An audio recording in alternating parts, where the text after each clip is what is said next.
tal? ¿Cómo están? Muy buenas tardes, bienvenidos. Estamos ya en vivo, en directo, cuando son las 6:30 de la tarde en punto, en otro capítulo de Región Profunda, llevándoles a ustedes todo el acontecer de esta semana, lo que ha sido noticia, lo que será en esta semana y las soluciones que encontraremos a estas mismas noticias. Para ello, vamos a saludar, como de costumbre, a nuestro panelista oficial, que es el consejero Manuel Millones. Manuel, bienvenido. ¿Cómo estás, Marco?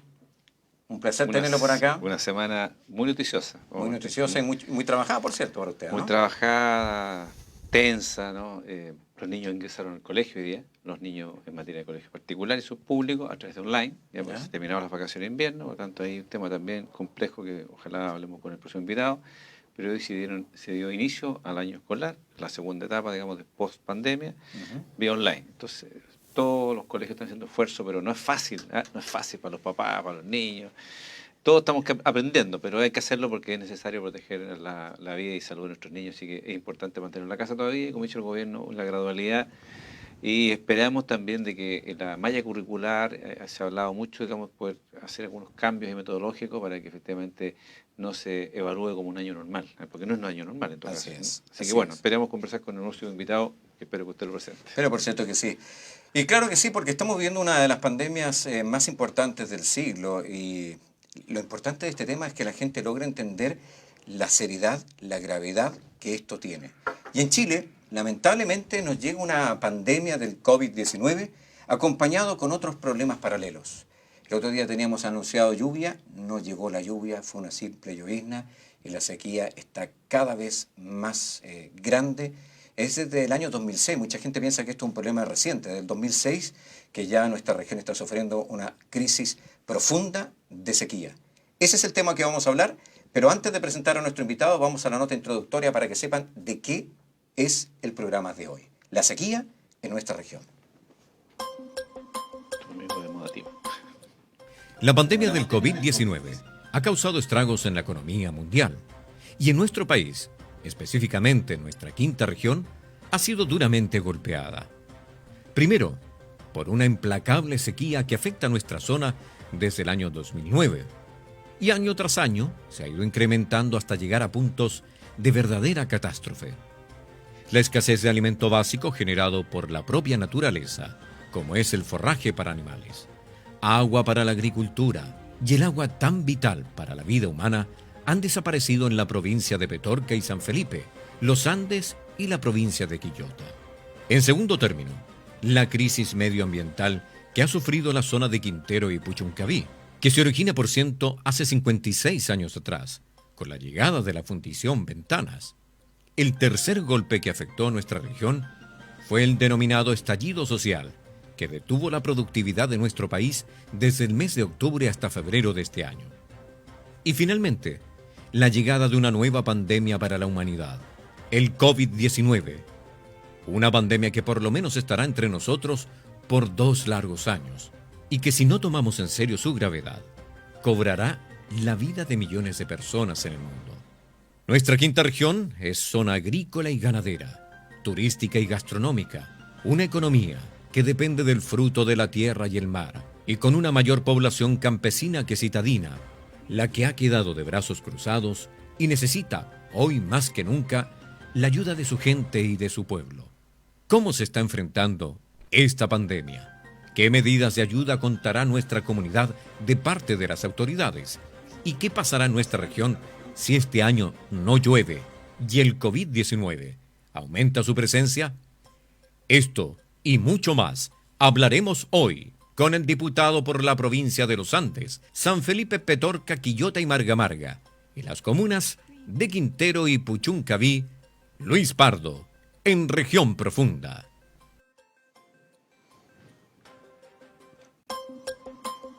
Bueno, ya lo decía la nota que la pandemia del COVID-19. Vamos a dar la bienvenida al diputado Luis Pardo. Diputado, gracias por acompañarnos en el día de hoy. No, gracias por la invitación, Marco, y por supuesto saludar a nuestro amigo Manuel Millones. Bueno, tengo que reconocer para este espacio, y me consta en terreno como periodista, el diputado dicen que vive en campaña porque está todos los santos días yendo a todo, recorriendo la región. Recién le comentaba a Manuel, tiene que estar en Petorca, va a Cabildo, va a La Ligua, va a Quintero. Está siempre presente, es uno de los diputados que siempre está en terreno, que siempre está haciendo la pega, como decía anteriormente, y es por eso que es una voz importante para hablar el tema de la sequía.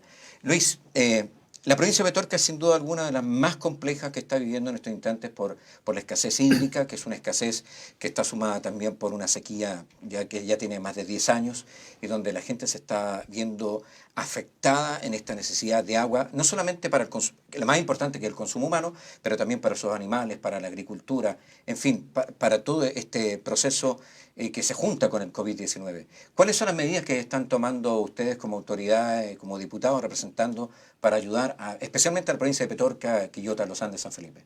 Bueno, interesante hablar primero de la provincia de Petorca porque en Petorca comenzó mucho antes este fenómeno, o en forma mucho más drástica, este fenómeno de la sequía. En Petorca precipitaban sobre 300 milímetros al año. Es una cuenca que no tiene cordillera, por lo tanto todo su recurso hídrico proviene de la pluviometría, de la lluvia, y esa cantidad anual ha ido decreciendo permanentemente. Este año pasado hubo menos de 40 mililitros al año, es decir, estamos prácticamente en un 10% de lo que llovía habitualmente, y eso se ha traducido no solo en esta sequía que ha tenido una versión muy dramática en las familias que se abastecen de agua potable rural fundamentalmente, porque hay una parte de Petorca, un 40% que está abastecido por las redes sanitarias, digamos, concretamente ESVAL, pero hay un 60% que se abastece de los APR, que en su mayoría todos tienen captaciones de noria o de pozos profundos, desgraciadamente muchos de noria.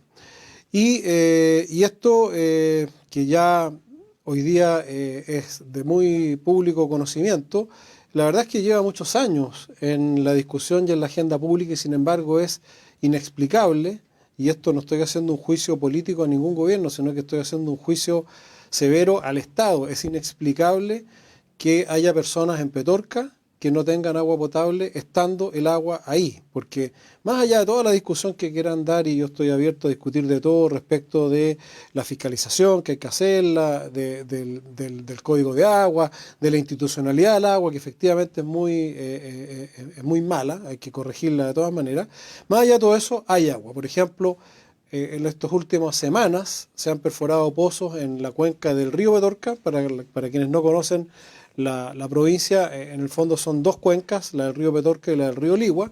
En la cuenca del río Petorca, que es la que ha estado más severamente dañada, donde hay más de sobre 12 APR que han sufrido la sequía en forma muy dramática, ahí hoy día están saliendo prácticamente 55 litros por segundo, sumando todos los pozos que se han complementado a los ya existentes en Hierro Viejo, y más de 30 litros por segundo adicionales que se están sumando en el sobrante, pozos construidos por la DOH, y que se van a interconectar todos esos APR a través de una abducción, es decir, un ducto de HDP. Parte de ese ducto ya está construido, faltan 15, 16 kilómetros que yo estoy haciendo todas las gestiones para que se hagan con fondos de emergencia y no tengan que pasar por ese calvario que significan las licitaciones, que son insólitas además, porque el Estado licita y le sale más caro que el trato directo. O sea, no hay nada más contrasentido que una licitación que está hecha para que haya varios oferentes y tengamos el mejor precio, sea siempre más cara que una asignación directa. Pero bueno, así funciona, así de mal funciona el Estado.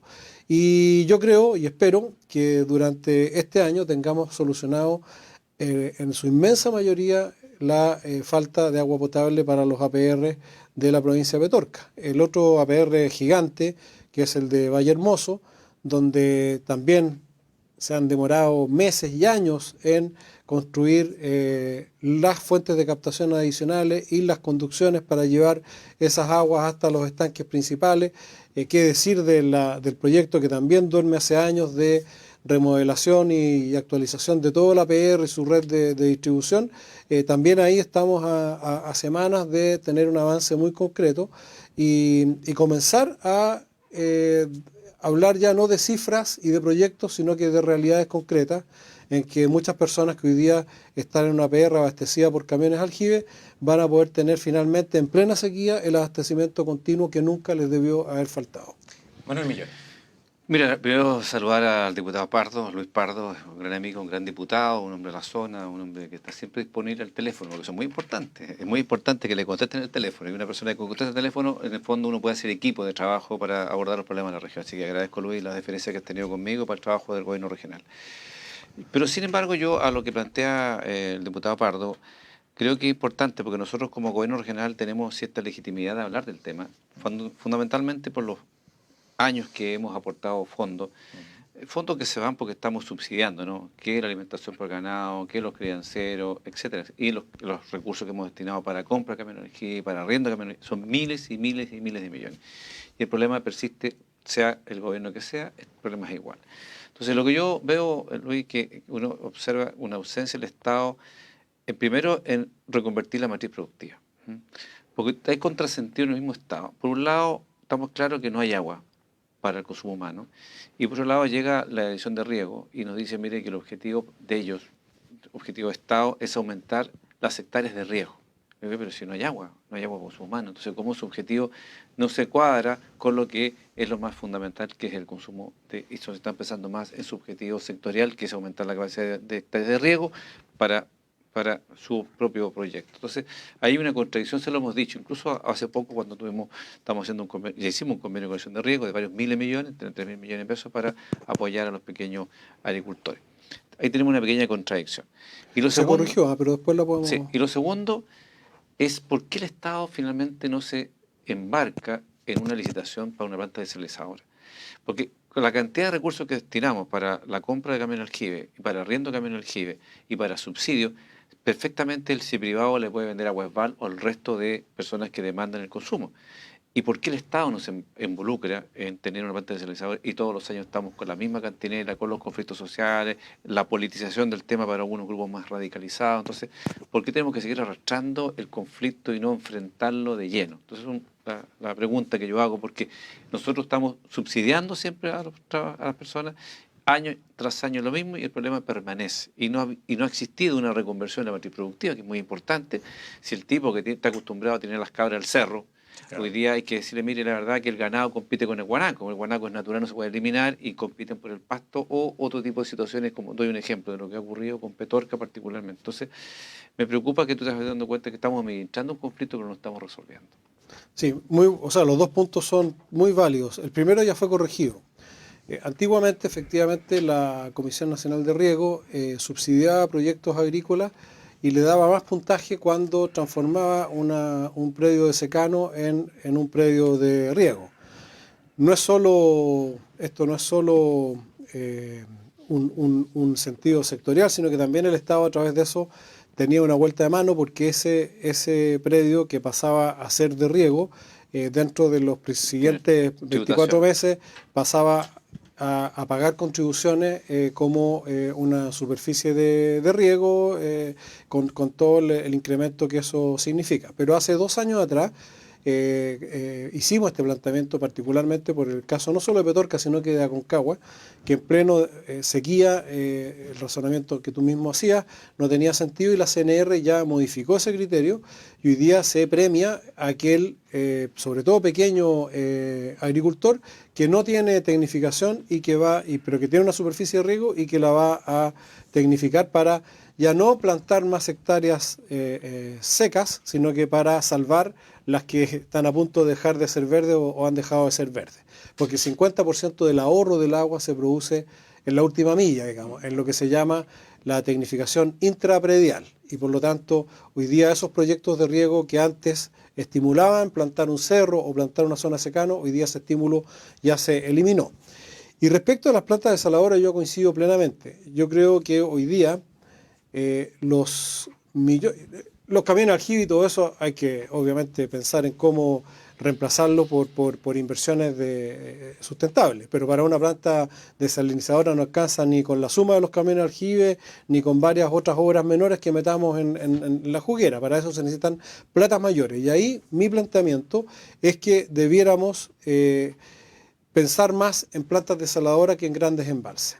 y la misma plata que el Estado iba a invertir en subsidiar, porque en el fondo un embalse, el Estado subsidia el 80% del embalse, teóricamente entre un 20 y un 10% lo recupera después a través de que la empresa que construye ese embalse en la administración del recurso, con las ventas que hace, devuelve una parte. La verdad es que, Es pero marginal. supongamos que sea cierto, Sí. supongamos que es el 80%, bueno, ese 80% en vez de invertirlo en un embalse, yo creo que hoy día tenemos que dejar de mirar que un embalse que a lo mejor no lo vamos a poder llenar nunca. Así es. Sí, claro, porque si no llueve Entonces tampoco van a hay que poder hacer un llenar. embalse mucho más chico para poder la diferencia de esa plata subsidiar una planta desaladora que impulse el agua y pueda eventualmente almacenarse en esos embalses y distribuirse, pero de manera tal que el costo o la inversión la asuma el Estado y los usuarios asuman el costo de la operación, que ya es mucho más accesible.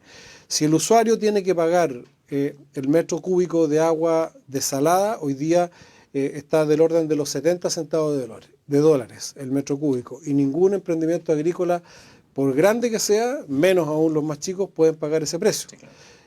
Por lo tanto, hay que llegar al precio más o menos estándar internacional, que son 28 centavos de dólar el metro cúbico, y de ahí para abajo, y por supuesto con políticas de subsidio para la agricultura familiar campesina, para los más chicos, pero en definitiva cambiar el paradigma, y en vez de pensar en que va a llover en el futuro y vamos a poder llenar esos embalses gigantescos, esa plata hoy día invertirla en plantas desaladoras, que además son mucho más rápidas. O sea, en un par de años podríamos tener agua de verdad y no la ilusión de agua en 7 o 10 años más, como ocurre con los embalses. Sí, claro. Y en ese sentido creo que ese debiera ser el camino, y eso Sí. espero que finalmente ocurra. Sí, yo quisiera agregar lo siguiente, Sí, sí. porque en lo que plantea el diputado Bardilo que ha hecho el gobierno, es la profundización de pozos funciona mientras hay agua, ¿no? Y ya están secas, por cierto. están secas las napas y por tanto mientras llueva, ¿no? Es lo que nos pasa con el proyecto ESVAL de capturar el agua de Río Concagua para reimpulsarla al embalse de los Aromos. O sea, eso obras que se están ejecutando, pero eso funciona a la medida que llueva y bote mucha agua al mar que se desperdiciaba. Lo mismo que ocurre en el río, en este caso Maipo, en el caso de San Antonio. Pero yo creo, Luis, que esto lo he hablado con el gerente de desarrollo ESVAL y lo he hablado con la gente de ESVAL, tenemos que modificar la norma sanitaria. Porque si yo modifico la norma y obligo a la sanitaria a hacer estas obras, hoy día no las hacen porque no pueden traspasar la tarifa. Pues no está impedido ESVAL de hacer este tipo de inversiones. Pero si yo modifico la norma, lo que van a hacer ellos es traspasar la tarifa, ¿correcto? Y ahí dice el diputado, mira, el neteo va a ser mucho más caro. Pero ahí entra el Estado subsidiario. Es decir, hoy día estas plantas que se están haciendo, que ya hay una que en este caso aprobada ambientalmente, que toma el agua en Quintero y la lleva a Quillote y después la lleva a Santiago, es porque es un buen negocio, ¿no es cierto? Y la industria es la que financia finalmente este tema del gasto Pero operacional más ojo, alto. ellos podrían venderle agua más barata a Esval. Por cierto, entonces, ¿qué quiero decir? Si tú eres la competencia que modificas la posibilidad de que las sanitarias hagan la inversión, o hay privados que han dicho, mire, estamos dispuestos nosotros a construir, y después yo vendo el agua, si es un negocio, le venden a ESVAL o a quien sea. Y ahí veo que el Estado, algo ha ocurrido entre medio, que el Estado no ha sido suficientemente operativo de implementar Sí. estas plantas, como dice el diputado, porque es mucho más rápido, es mucho más...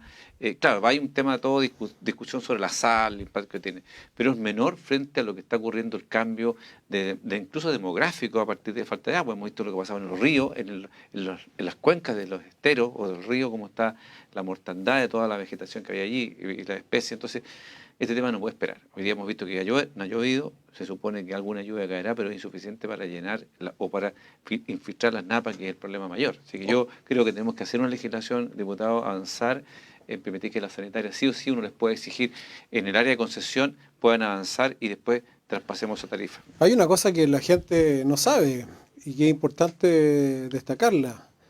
Toda el agua para consumo humano del Gran Valparaíso sale del río Concagua. Así es. Están los pozos que están bombeando continuamente en el sector de Yayay y que llevan a través de un ducto el agua a una parte, digamos la parte alta, y está el embalse de los Aromos, que alimenta Concón y que también alimenta parte importante de la provincia de Petorca y de la costa. Los Aromos se llena con las aguas que conduce hasta los Aromos el canal Washington y el canal Ovalle, que son canales de la tercera sección del río Concagua, y las aguas de Yayay salen de ahí de pozos que originalmente fueron construidos también para uso de riego agrícola. Cuando hay condiciones de pluviometría normales, el agua para el consumo humano es la mínima parte del consumo general. Pero cuando hay una estrechez hídrica como la que estamos viviendo, prácticamente toda el agua se está yendo al consumo humano del Gran Valparaíso y se está cumpliendo con la premisa de la prioridad para el consumo humano. Pero es agua que está saliendo de infraestructura diseñada incluso para el uso agrícola, como son los canales y los pozos que se están usando para el consumo humano. Entonces, es de toda lógica que se hagan esos cambios que dice Manuel para que ESVAL y las sanitarias en general puedan hacer uso del agua desalada y de esa manera además liberar aguas de la cuenca, que no solo van a beneficiar a la agricultura, que genera además mucha mano de obra, sino que además van a contribuir al caudal ecológico y a la mantención de las cuencas que hoy día están prácticamente secas. Ahora, hay una solución que es la inmediata, la que tenemos que tener en estos instantes, y es el debate que se produce con los 100 litros que debe tener por niño, según lo dice la OMS, por persona, y se bajó a tan solo 50 litros. Y hay una polémica que se armó hoy día ante la ordenanza dada por el Ceremi de Salud de Valparaíso, que dijo no, esta ordenanza no se va a cumplir. ¿Cómo vamos a enfrentar aquello? Está en estos instantes en boga en todos los medios de comunicación que se requieren estos 100 litros y el intendente regional contradijo la orden del Ceremi y le dijo no, hay que entregar estos 100 litros por persona. Mira, yo estoy buscando, te lo puedo mostrar más rato. Aquí hay una confusión y hay un aprovechamiento político de un enredo que es netamente administrativo. El consumo humano tiene un mínimo de 100 litros por persona, que es la norma general, y independiente de eso, existe un programa que son los camiones aljibes que maneja el Ministerio del Interior, que por una razón, primero también de la OMS, porque la OMS establece que en tiempos de crisis o de emergencia el mínimo son 50 metros, o sea, 50 litros diarios por persona. Basado en esa directiva, no ahora, sino que hace varios gobiernos atrás, o no sé si del gobierno anterior, pero desde que partió el programa de los camiones aljibes, el Ministerio del Interior ha administrado el criterio de entregar desde los camiones aljibes 50 litros por persona en aquellos lugares donde hay déficit de agua. Y esto es importante porque esos 50 litros no son los únicos. Es cierto que hay lugares donde son a lo mejor los únicos, algunos APR chiquititos, en fin.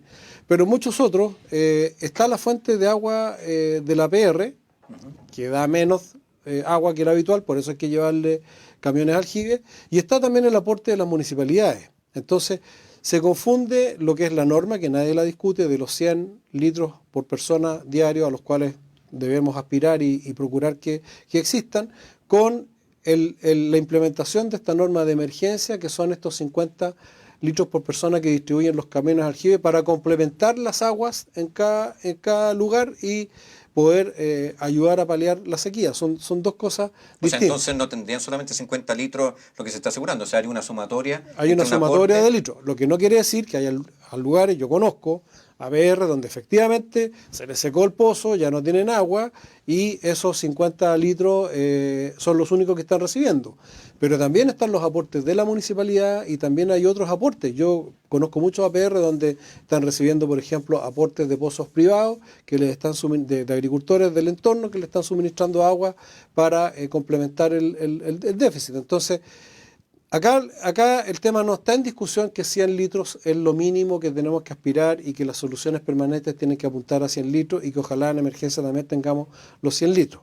Pero la confusión tiene que ver con el estándar con el cual está repartiendo en camiones aljibes el Ministerio del Interior este complemento respecto de la norma general que no debiera estar en discusión y que nadie la discute, pero que hay gente que nunca ha habido una PR, pero que opina todos los días de agua. Pero, diputado, en definitiva, la discusión es por los 100. Entonces, lo que usted señala es que la OMS establece 50. 50 en esta directiva en que se basó el Ministerio del Interior hace muchos años atrás, para el programa de emergencia. La OMS dice que 50 litros por persona es el mínimo para un programa de emergencia. Por lo tanto, en este caso, que es una emergencia, estaríamos cubiertos con los 50, independientemente de lo otro que usted señala. Claro, que lo otro que existe en la mayoría de las partes. En el fondo... Por ejemplo, te pongo el caso de la PR de Boco. que es una APR que ha hecho mucha noticia, no por los usuarios de la APR, sino que por otra gente que ha aprovechado la APR de Boco. Que es un buen ejemplo además porque demuestra lo que decía al principio de la burocracia del Estado. El APR de Boco hizo crisis hace más de un año atrás. Yo me alarmé mucho porque ocurrió simultáneamente que la APR de Boco, que queda en la comuna de Quillota, y la APR de la Virgen de Pachacamita, que queda en la comuna de Calera, se estaban viendo afectados y necesitando camiones aljibe, y eran los primeros en nuestra provincia, digamos en la cuenca de la Concagua, donde estaba pasando esto. Yo fui a Santiago, hablé con el subsecretario de Obras Públicas, en ese tiempo Lucas Palacio. Lucas Palacio pidió los presupuestos que habían y direccionó inmediatamente alrededor de 200 millones de pesos para cada APR.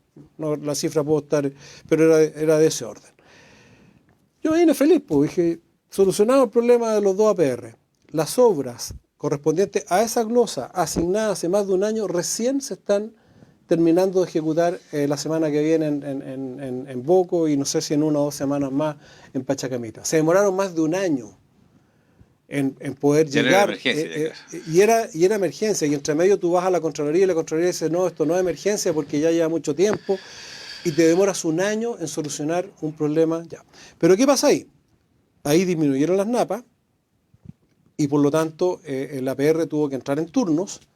Y el programa de emergencias de del gobierno interior tuvo que suplementar con 7 camiones aljibes diarios para ir con el camión aljibe, llenar el estanque. Ahí no es que se vaya casa a casa, sino que se llena el estanque y se suplementa, ¿no es cierto?, el estanque. Y aparte de eso, un agricultor vecino de Boco está entregando 250 metros cúbicos para sumar otro tanto más. Y así todo, ese APR tiene horas en que de turno, digamos, que no hay agua y que la gente tiene que llenar sus propios estanques, pero no están con 50 litros, están con más de 50 litros por persona, y cuando se terminen las obras que se están ejecutando, seguramente ya no va a ser necesario ese turno restrictivo. Entonces, esa es más o menos la forma en que funciona esto en muchas partes. Ahora, hay APRs en la comuna de Petorca, donde efectivamente no solo el pozo está dando mucho menos, sino que pasan cosas como, por ejemplo, las tuberías son mucho más anchas de lo que hay hoy día de agua. Entonces tú para llegar a la última parte del sector tienes que llenar primero una cañería que se lleva todo el agua que va, digamos, de aporte extra. Entonces hay problemas de ese tipo. Entonces tampoco es que estemos... Pero diputado, yo creo que tenemos un problema ahí de actualización de las normas, porque cuando uno escucha hablar del mundo rural o de lo que hablamos de estos sectores más vulnerables... El 34% es rural en Pero ¿qué es lo que ocurre? Y se lo dijimos a la DGA y se lo dijimos a la gente el otro día, particularmente a la DGA. Y ellos no tienen, diputados, dice, bueno, cuando hablamos de estos miles de millones que nos están pidiendo que nosotros prioricemos, ¿cuántas de esta agua, de estos recursos, van destinados a profundizar pozos para la primera vivienda y no para la segunda vivienda? Porque los fondos siempre van a ser escasos. Ejemplo, Olmué. Olmué tú te encuentras una cantidad importante de resort, ¿ya? Sí, claro. Que tienen agua potable rural, incluso la cooperativa le vende agua potable, ¿ya? Y a costa de la agua para el consumo humano. Entonces hay dos bienes ahí en conflicto, el bien de la actividad económica frente a la vida. Lo hemos discutido en el programa. Entonces, yo creo que es importante, normal, llegarle agua a todo para que se desarrolle la ruralidad a través de la segunda vivienda, parcelas de agrado, pero siempre debieran, porque hay pozos, hay en este caso cooperativas de agua rural, o bien digo, que no tienen agua, ¿ya? Pero está siendo afectada fuertemente por desarrollo inmobiliario, ¿no? Particularmente de parcelaciones, de grandes parcelaciones, grandes loteos. Sí. Entonces creo que hay que intervenir, meterle mano, de modo que no significa no llevarle agua, porque es parte del desarrollo de la actividad económica, sino fundamentalmente es como, oye, sí, está bien, primero, y lamentablemente la DGA no tiene ese carácter. No pero además, Manuel, es que tú dices la DGA, y fíjate que son 43 los organismos públicos que tienen incidencia en este tipo de decisiones. Entonces, esto es un comprahuevo. Sí. Tú vas a hablar con la DGA y te dices, esos problemas de la DOH. Vas a hablar con la DOH y te dicen, no, pero ese es un tema que tiene que ver con salud, porque ellos son los que dan... y al final son 43 los que tienen directa injerencia. Por eso que hay que reformar la institucionalidad y tener en materia de agua una institución rectora. Pero dicho eso, aparte de las parcelas de agrado y los resorts, tú tienes otro fenómeno que está sobre todo en los sectores rurales más vulnerables, bienes comunes, por ejemplo, Eso. donde los hijos, los nietos y los bisnietos ya se van construyendo Tus casitas. legítimamente Casa, su claro. casa, ¿no es cierto? Y van pidiendo, entonces tú tienes lugares donde el original Tiene derecho. tiene su medidor, ¿no es cierto? Pero le convía agua a 2, 3 casas más. Y ese crecimiento intra, digamos, Medial. medial, también tiene su incidencia porque esto es impresionante. Dicen que la población de Chile ha disminuido, pero no hay ningún APR donde no tengan demanda y siga creciendo la demanda, porque cuando hablamos de segunda vivienda no estamos hablando solamente de la segunda vivienda de Zapallar, estamos hablando de mucha vivienda en la todas parte rural. las escalas, ¿no es cierto?, económicas e imaginables donde hay segunda vivienda y yo creo que en definitiva lo que sí tenemos que tener claro es que independiente que se produzcan esas distorsiones, hay que darle al mundo rural las mismas comodidades y facilidades que tiene el mundo urbano y en ese sentido creo que el agua potable es una de las prioridades que tenemos que poner sobre la mesa siempre. Bueno, por virtud del tiempo vamos a tener que Otro tema. entrar a otro tema. Y un tema que también nos cambiamos del agua, ahora nos vamos al aire y estamos hablando de la contaminación que afecta claramente a Quintero, Puchuncaví y también a la zona de Concón. Estamos nuevamente en un estado de emergencia que ha sido bastante complicado y que se está complicando aún más con el COVID-19. Diputado, ¿qué medidas se pueden reforzar para poder frenar un poco los constantes situaciones de emergencia que se encontraron en los últimos días la comuna de Quintero, Puchuncaví y que también afecta a Concón? Bueno, hemos tenido un pic por lo menos relevante que fue aparentemente controlado.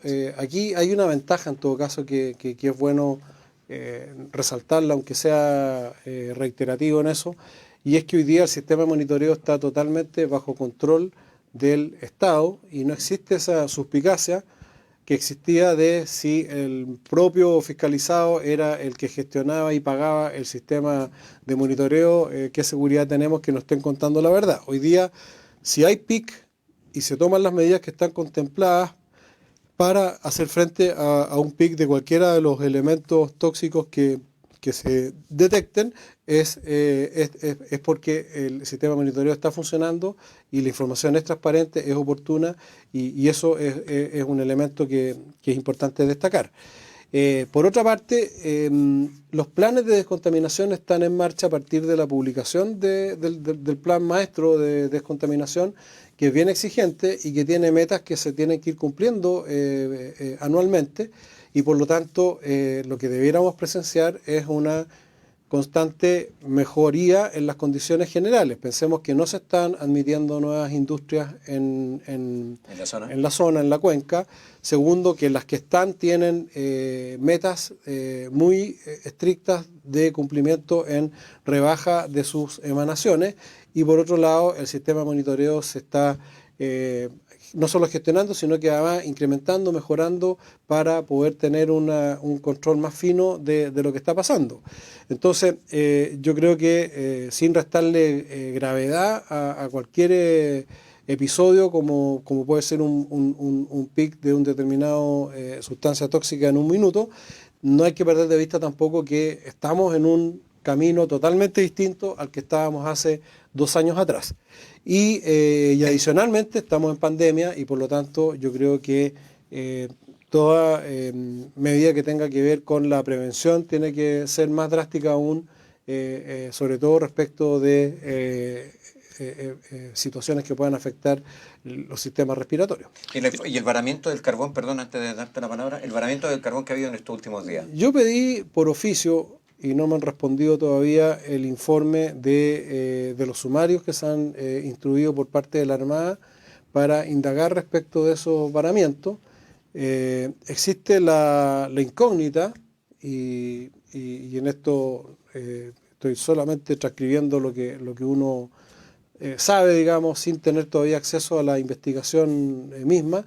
Existe la incógnita si se trata de nuevas descargas de carbón, en el sentido de que, por ejemplo, se produzcan derrames en la descarga de un buque, o se trata de carbón ya consumido, mal gestionado, digamos, post proceso, y por eso es bien importante el sumario para tener claro, primero, las características del carbón que se está varando, para a partir de ahí poder determinar el origen, que puede haber responsabilidad del puerto, puede haber responsabilidad de la empresa, puede haber responsabilidad de todo en conjunto, o puede ser otro el origen. También hay una teoría que dice relación con una cantidad de carbón que está presente en el fondo marino y que producto de las mareas aparece con cierta frecuencia. Aquí lo importante es llegar al fondo y poder tomar las medidas para que no tengamos esos varamientos y se pueda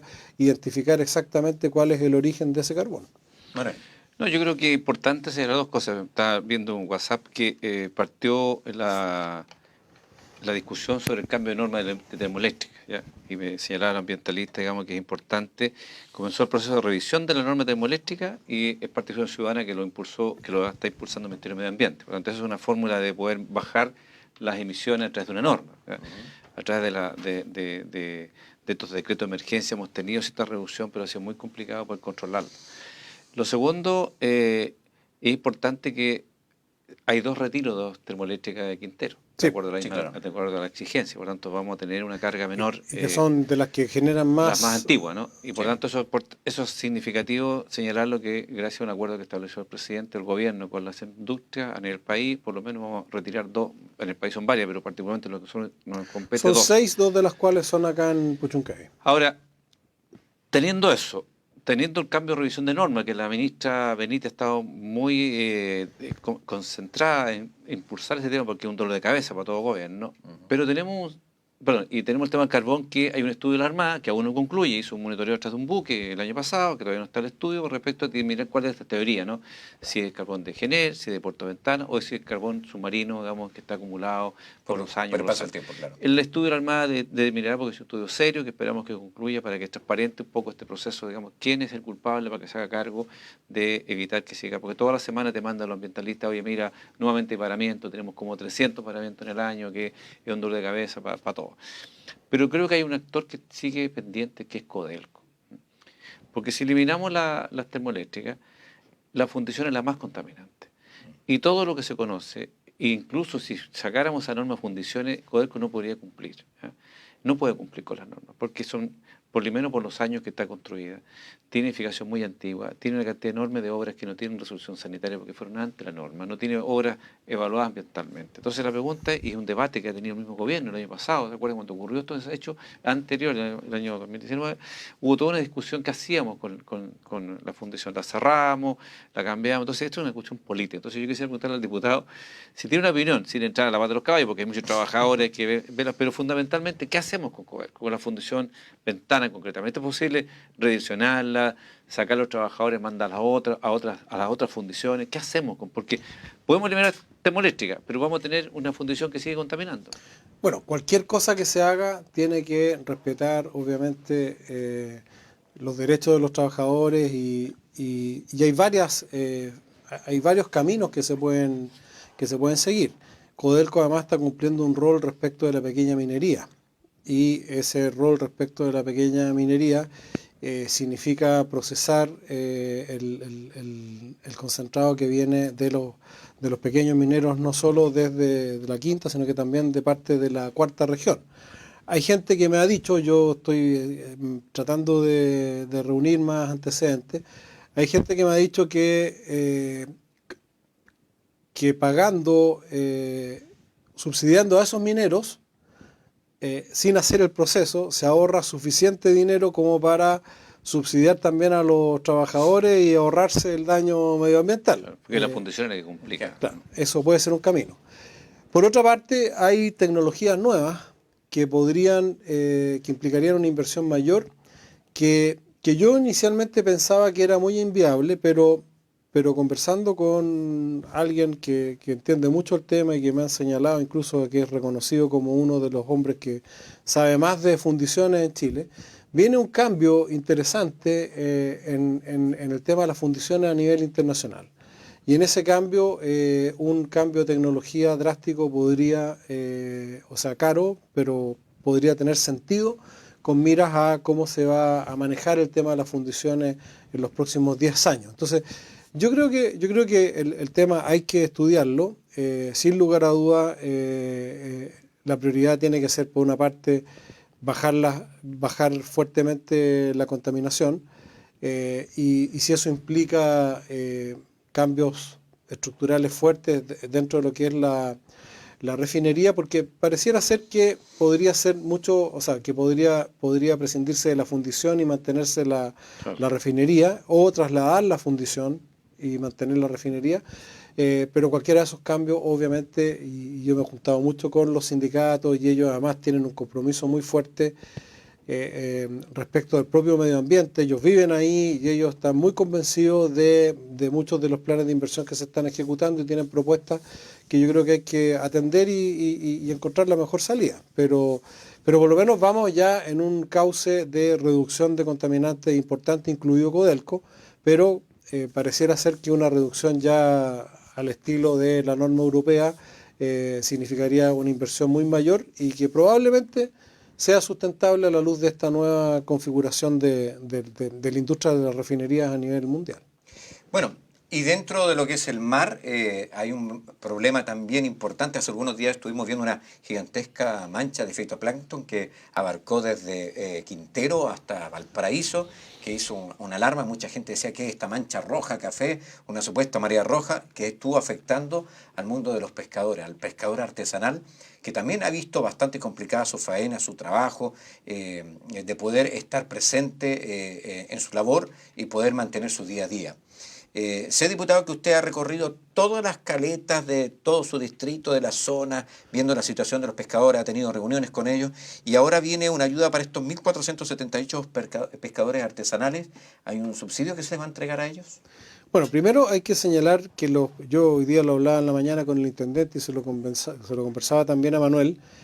Es cierto que esta pandemia, con su recesión económica tremenda que viene acompañada, está generando la angustia y la desazón de mucha gente que se queda sin sus ingresos cotidianos, y el gobierno ha venido elaborando distintos paquetes de ayuda. Ahora viene uno que ayuda a los trabajadores independientes o a los trabajadores por cuenta propia, dentro de los cuales caen en parte los pescadores y muchos otros tipos de actividades. Y la norma, digamos, ha sido hasta ahora apoyar en términos generales y no rubros en particular. Sin embargo, hay rubros en nuestra región que han estado particularmente afectados de antes de la pandemia. Claro que sí. Por ejemplo, hay pequeños agricultores, concretamente, por ejemplo, el gremio de los floristas, que ya viene muy dañado de mucho antes. Han tenido que incluso botar casi todas las flores. Los textiles, por ejemplo, de la Ligua, vienen dañados de mucho antes por otras circunstancias distintas de la pandemia. Y los pescadores, los pescadores tuvieron un cierto veranito de San Juan con la aparición de la jibia. Ellos reemplazaron y se fueron a la jibia, dejaron de capturar otras especies, pero el día que la jibia desapareció, no han aparecido las otras especies, y la que hay, que es la merluza, por lo menos en el litoral nuestro, no está tampoco en tanta abundancia, y por lo tanto los pescadores son otro rubro que viene sufriendo, y sufren cosas que la gente no se imagina, como por ejemplo el daño que les causan los lobos marinos, que están protegidos, Sí, claro. y que no se les puede ni mirar feo, y que se comen las redes y destruyen, digamos, las artes de los pescadores. Entonces, efectivamente, hemos gestionado, y con Manuel hemos estado siempre muy cerca del mundo de la pesca artesanal, una ayuda que no es suficiente, como todas las ayudas, siempre hay que decirlo y aclararlo. Nada va a suplir la condición de normalidad, porque sería re fácil, o sea, Sí, claro. seríamos inmunes a cualquier pandemia, a cualquier cosa, pero sí es una ayuda, y que son 150.000 pesos que van a recibir aquellos pescadores que sean jefes de hogar, que pertenezcan al 40% más vulnerable, que estén con su registro de pesca activo, pero además que lo hayan usado, porque también hay que decir que muchos pescadores tienen el registro, pero no son pescadores o tienen otras actividades, en fin. Entonces, los que hayan tenido actividad en los últimos 2 años van a recibir esta ayuda que corresponde en la región a 1.478. Pero nosotros estamos tratando de ampliar ese grupo y estamos trabajando con Manuel en eso para ver si podemos ampliarlo, por ejemplo, a los mayores de 60 años. Hoy día las normas que por vía administrativa dicta Cernapesca les prohíben salir a pescar a los mayores de 60. Entonces hay muchos mayores de 60 que incluso no son jefes de hogar, o si son jefes de hogar no tienen registro reciente y por lo tanto no van a recibir esta ayuda y que quisiéramos incorporarlo. Y estamos viendo de qué manera aumentamos esos 1.478, no para llegar a los 4.000 que hay en la región, porque reitero, muchos de esos a lo mejor no son su actividad principal y están en otras categorías, pero tratar de aumentarlo. Y aclarar, sí, que esta ayuda no inhibe ni impide que reciban las otras ayudas como el bono COVID, que muchos de ellos lo van a recibir, que son los 50.000 pesos por carga, y el bono que viene ahora, que es un bono familiar, que tiene que ver con los trabajadores independientes, de los cuales muchos de ellos van a ser también beneficiarios. Pero es una ayuda especial para el mundo de la pesca artesanal. Mire, yo creo, y lo he hablado con el diputado Pardo, yo creo que estas crisis, el diputado Pardo es primera vez diputado, y yo llevo más años, como en este caso en el cargo de Consejo Regional, y me preocupa porque estos son cíclicos, ¿eh? Y la verdad que siempre subsidiamos porque las vaivenes de la economía, ya sea que hubo problema de la pesca, problema de los temporales, o la sequía o la lluvia, y hemos tenido que concurrir a subsidiar a aquellos grupos que son más precarizados su actividad económica, particularmente los agricultores, los floristas, los crianceros, los pescadores. Entonces volvemos a lo primero, Luis. Yo creo que es importante en estas crisis sacar lecciones y tenemos que necesariamente empezar a volver al concepto, a reconvertir la matriz productiva. Es decir, porque no podemos siempre estar subsidiando. Cuando tú te das cuenta que la pesca ya no se pesca a la milla, ¿eh? Ni a las 5 millas, y los tipos hacen un tremendo esfuerzo y ya van cada día más afuera, ¿no es cierto? Y hay otros que se dedican a la actividad del turismo. Y la ley les impide ir más allá muchas veces. Y la ley tiene limitaciones, que no puede reconvertir el bote o tener un bote múltiple. Cuando hay pesca no puede. Entonces hay ciertas torpezas legislativas desde el punto de vista normativo en que debiéramos permitirle que los pescadores, porque además hay distintas edades y hay un grupo muy amplio, ¿no? A los que trabajan, los que tienen bote, los que tienen un SAR, pero hay una cosa bastante compleja. De hecho, el número es mucho más elevado, de 4.000, entiendo que es el dato, pero de los que viven de la pesca, que de día a día es menor, pueden ser ese universo 1.000, 1.500. Yo creo que ahí hace falta la depuración y quedarnos con lo que realmente viven y el resto reconvertirlo, porque ya hacen otra actividad. Tienen alguna actividad, o son taxistas, o tienen un comercio, se dedican a temas ambulantes. No, y muchas caletas viven además de otros negocios que Entonces, muy ingeniosamente, por ejemplo, en Papúa tienes todo un escuadrón de kayaks. Sí, exactamente. Entonces, y arriendan los kayaks en verano. Nosotros estamos trabajando tienen con los un pescadores, bote que lo sacan a un bote turístico. Y eso quiero contarle que estamos trabajando con una caleta en Quintero. Tratar de tener esta actividad, esta dualidad, de que sean pescadores y estamos trabajando de decretar áreas marinas protegidas para fomentar el turismo, la investigación, el deporte, para que ese bote pueda tener los dos roles. Y a ese bote tenemos que darle mayor equipamiento, un motor más potente, otro tipo de equipamiento. Y esto te das cuenta que no es su pesca que debe colaborar y falta un organismo que intermedie para cómo reconvertimos o le damos más herramientas para que cuando en momentos difíciles el tipo tenga la espalda para suceder. Y lo último, lo que pasa con la agricultura. A raíz de esta misma crisis, tenemos que fortalecer la agricultura. Tenemos que asegurar los canales de alimentación, ¿ya? No puede pasarnos lo que ocurrió con el equipamiento tecnológico, los ventiladores, respecto a que tenemos que pensar de que si los chinos no abrían las fronteras o nos incautaban, ¿no?, los gringos los equipamientos. Gracias, ¿qué hubiera ocurrido si no hubiera afectado a la cadena alimenticia, la cadena alimentaria? Y la agricultura, y tú que vives en esa área y has trabajado mucho en el tema de la agricultura, es muy precaria, ¿eh? Están muy indefensos, están muy vulnerables, están muy maltratados por el Estado. Y deberíamos de verdad establecer incluso mayores subsidios para que el tipo sea incentivo y siga trabajando en la tierra y no venda esa parcela para convertirla en una tierra de agrado. Es decir, ¿cómo aseguramos la sustentabilidad de las tierras agrícolas que nos dan el alimento día a día, que es lo que necesitamos para subsistir? Y ahí yo veo un Estado muy, muy precario, muy distante, y muy subsidiario, y no pensar en una gran política de verdad de defender lo que es la agricultura para que nos asegure nuestro hogar alimenticio. Perdón. Totalmente de acuerdo. Y eso, bueno, hay varias cosas. Primero, cómo generar lo que hablábamos hace un rato, las condiciones para que vivir en el campo no sea un sacrificio Martín, claro. extremo. Exacto. ¿Ah? Hoy día además los pequeños agricultores, sobre todo la agricultura familiar campesina, su gran drama es que los hijos no quieren quedarse en el campo. Así es. Entonces van quedando a veces, incluso hoy día han emergido muchas mujeres agricultoras, porque de alguna manera han tomado la posta de la tradición, digamos, familiar, del pequeño predio que tienen, en fin. Y hoy día hay muchas mujeres porque los muchachos en general se van, estudian y se van a la ciudad y nadie quiere quedarse en el campo. Entonces, una de las condiciones es mejorar las condiciones de vida del campo. Hablábamos del agua potable, la energía eléctrica, la accesibilidad, el tener también más cercanos los servicios, en fin. Todo eso es parte, ¿no es cierto?, de una política agraria que va mucho más allá de la pura parte productiva. Y en la parte productiva, la reconversión. Yo les digo siempre, yo he trabajado mucho ahora con los pequeños ganaderos y crianceros. Hay muchos que están en INDAP y reciben un buen soporte de INDAP.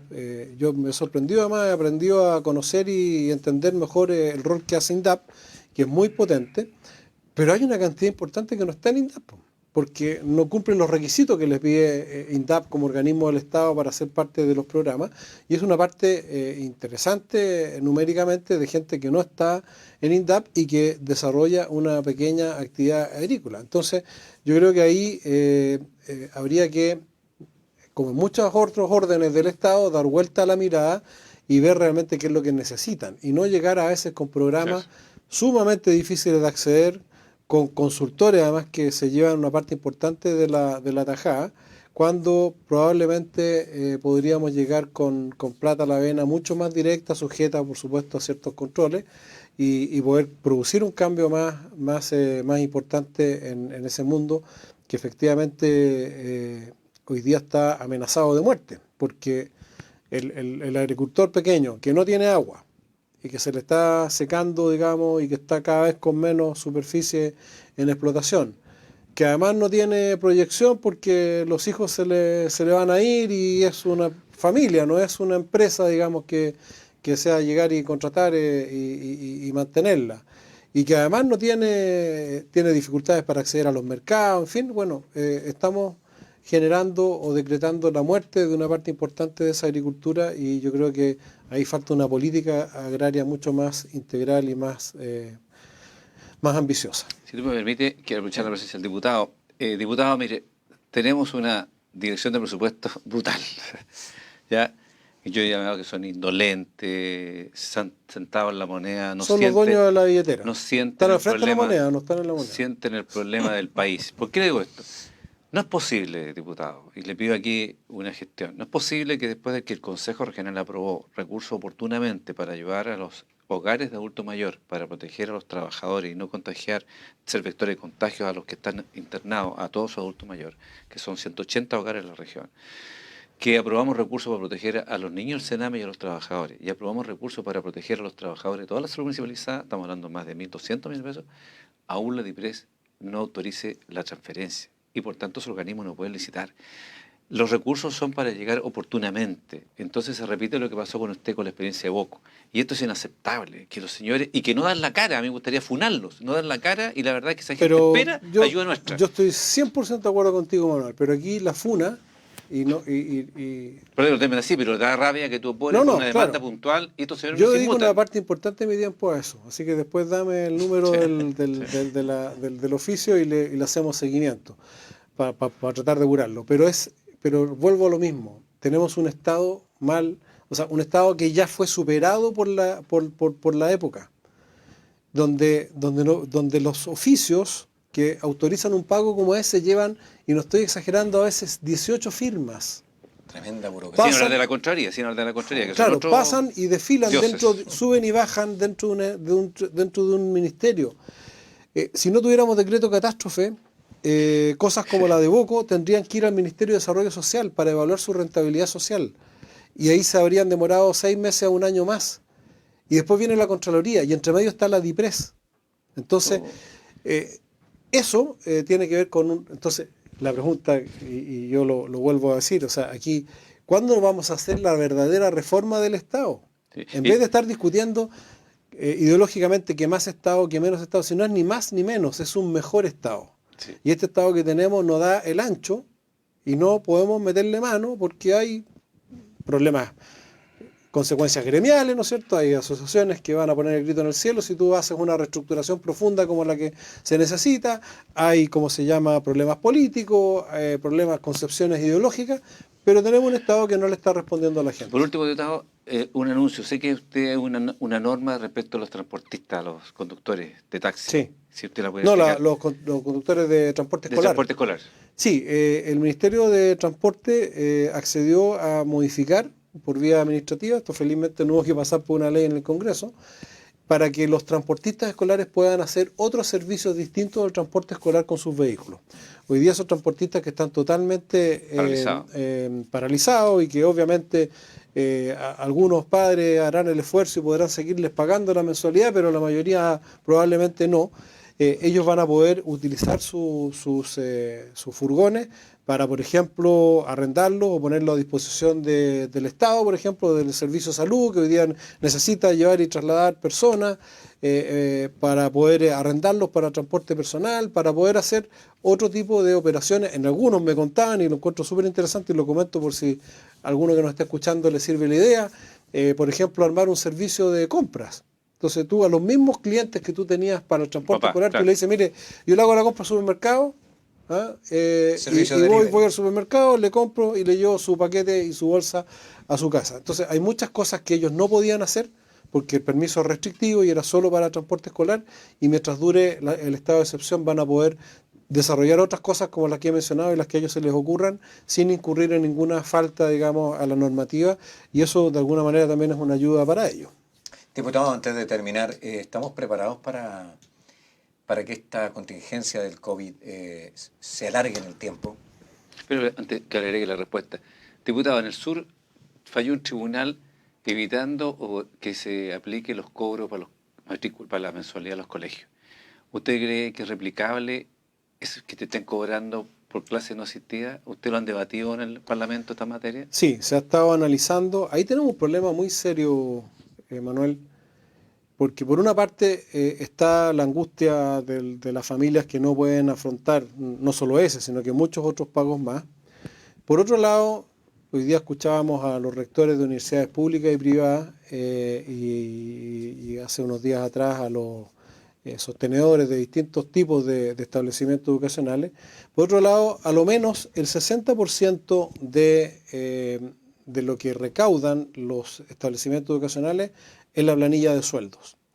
Y el ahorro, entre comillas, que tiene cualquier establecimiento en estas condiciones de pandemia en que estamos, es el ahorro de los servicios de aseo y de consumos básicos y un par de cositas más, pero en el fondo el margen para bajar las colegiaturas y las cuotas es muy estrecho, sin bajar las remuneraciones y por lo tanto generar un problema sistémico. Yo creo que lo que debiera ocurrir acá, y hemos estado y estamos hablando con el gobierno, es que así como ha habido, por ejemplo, créditos blandos a tasa cero para ¿cómo se llama?, el comercio y los pequeños, las pymes, de los cuales están excluidos los colegios y las universidades, se puede habilitar una línea especial para que ellos puedan de alguna manera financiar una reprogramación de las cuotas, porque de lo contrario, ¿qué es lo que va a pasar?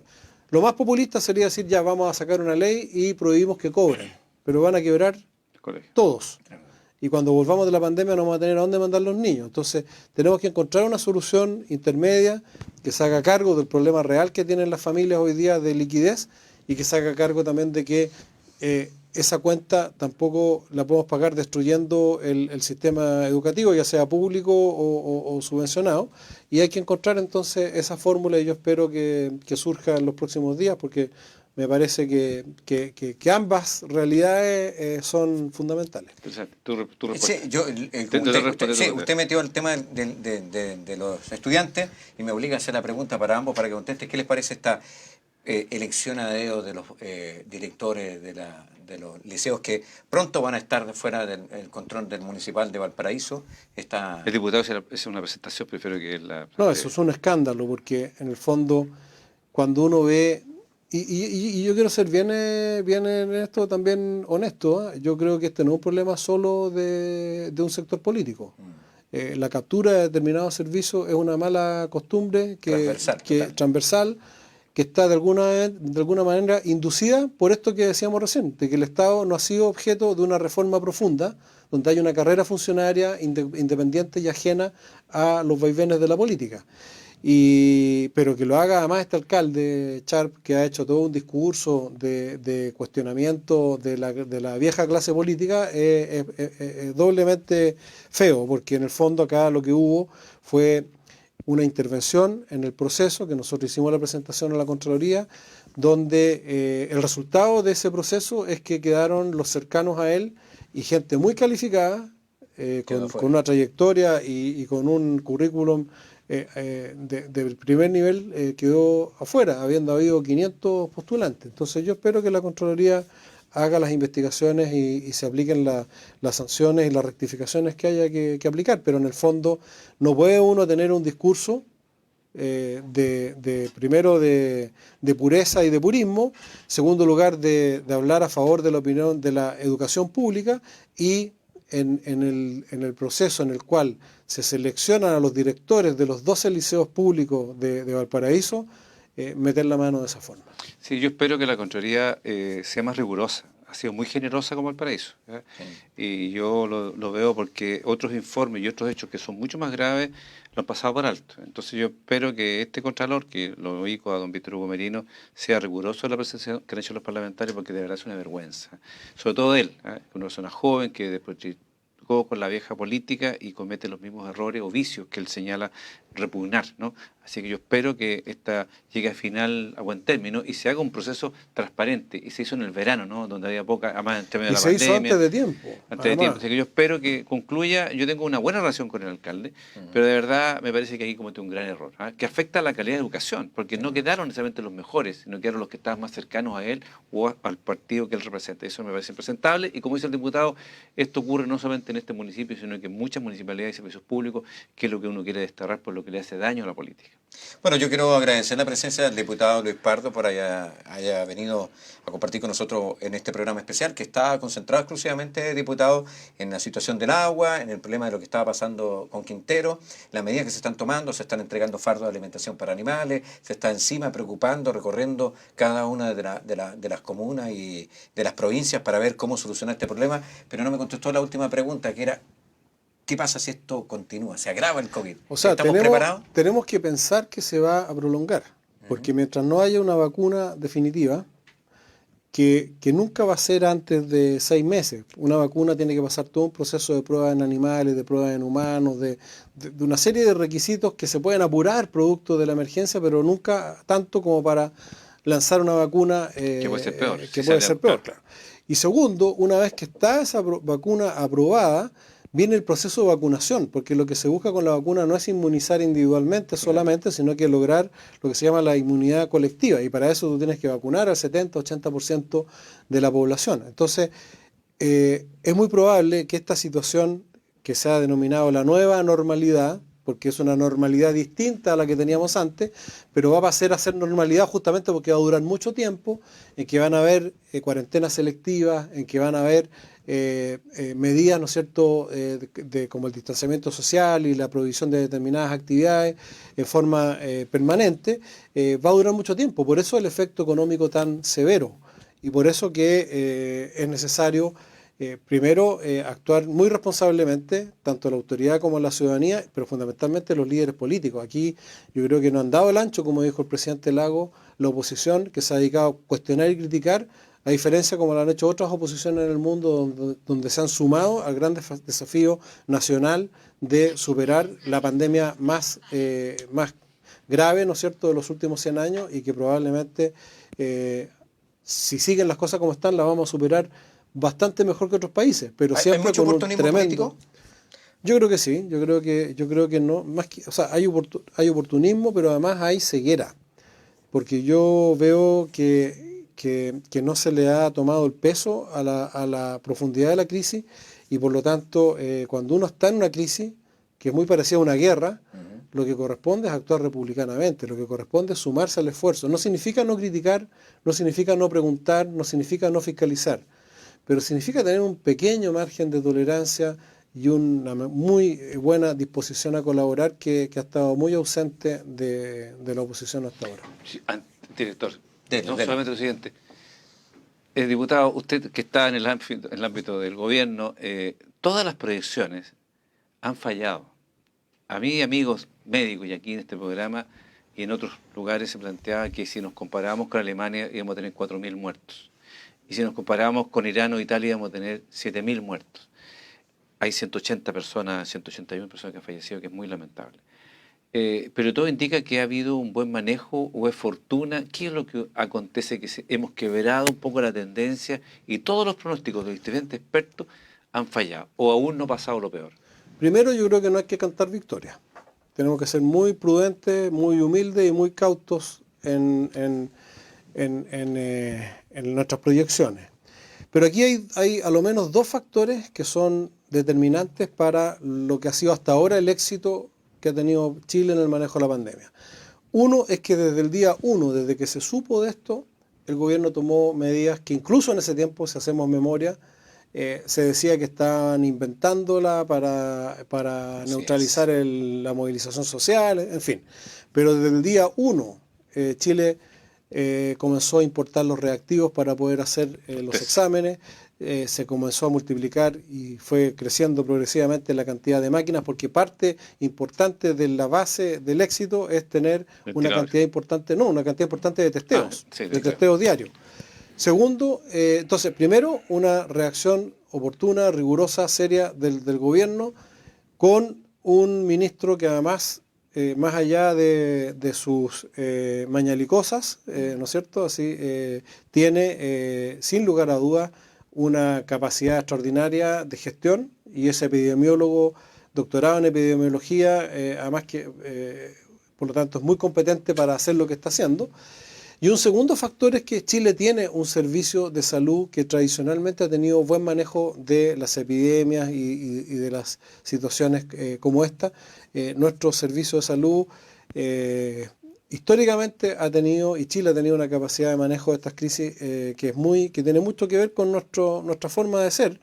Y eso es algo que ojalá no lo perdamos, porque se admiran mucho quienes están estudiando el caso chileno, de la capacidad, por ejemplo, que hemos tenido para hacer trazabilidad, para poder manejar, digamos, la situación en la forma que se ha hecho. Así que yo creo que vamos bien, ojalá vamos a tener pics, vamos a tener que lamentar probablemente muchos fallecimientos, ojalá nuestra capacidad hospitalaria no sea superada por la demanda, digamos, de enfermos críticos.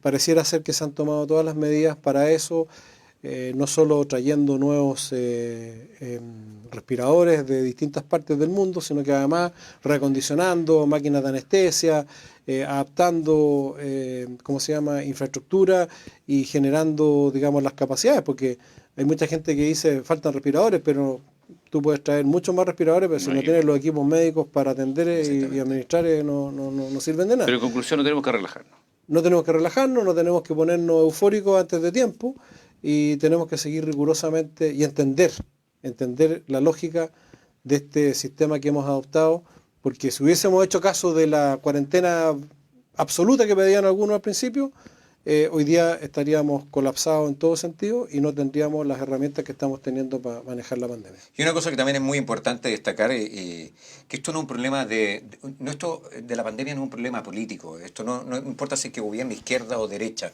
no importa quién esté en el gobierno. El principal culpable de que tengamos 400 personas contagiadas diariamente es usted.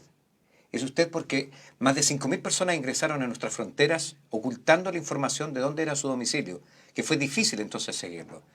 Estamos viendo en las calles cómo está llegando mucha gente Lo vemos aquí en Concón, Viña del Mar, que se toman como un chiste venir a la segunda casa habitación, los vemos pasear en la playa, estar corriendo, paseando, haciendo asado, haciendo fiesta. Cada persona, lo vimos con una parte de la población en Santiago, y no por un tema de racismo, sino 250 personas asesinadas en un lugar y que no respetaron la orden de la autoridad, más allá de la situación de no quedarse en el interior de su domicilio, ni con la presencia de carabineros, ni con la presencia de militares, obedecieron, más allá que sea una población haitiana. Si esto lo estamos viendo en forma transversal con todas las personas. Mientras usted tenga, este fin de semana tuvimos 8 procesos sanitarios de personas que tenían COVID y que trataron de venir a la quinta región. 328 vehículos se mandaron de regreso a su casa a Santiago porque trataron de ingresar. Quienes vivimos aquí en zona rodeada de edificios vemos como las luces de los departamentos que comúnmente se mantienen apagadas ahora están encendidas. El olor asado de los fines de semana se siente en todos lados. Es usted el que tiene que tomar la primera precautoria de estar con mascarilla, de respetar las ordenanzas que se le están dando, porque si usted tiene COVID y sale a la calle, va a seguir contagiando. La única forma de retenerlo es que nosotros logremos entre todos, en un trabajo de país, de respetar la ordenanza sanitaria. Diputado, quiero agradecer su visita en el día de hoy. Le hemos robado más tiempo de lo normal. No, pero muchas gracias muy por entretenido y muchas gracias por la invitación. Gracias por estar con nosotros. Manuel Millones, también Gracias. le agradezco su participación como de Sí, ya costumbre. pega el diputado. Sí, ya mucha peja. Sí, no, y además usted hizo una donación bastante importante en el Hospital Van Buren con este Sí, lavado con los de mano trabajadores, automático, que ha servido bastante, ha sido más útil que los cuestionados túneles sanitarios que mucho cloro, cuando usted vea que se empieza a desteñir la ropa, es que la cosa no anda bien. Queremos agradecer que su sintonía y los esperamos esta próxima semana con otro tema importante de lo que es nuestra región, lo que nos importa a nosotros, nuestra región profunda. Buenas noches y muchas gracias.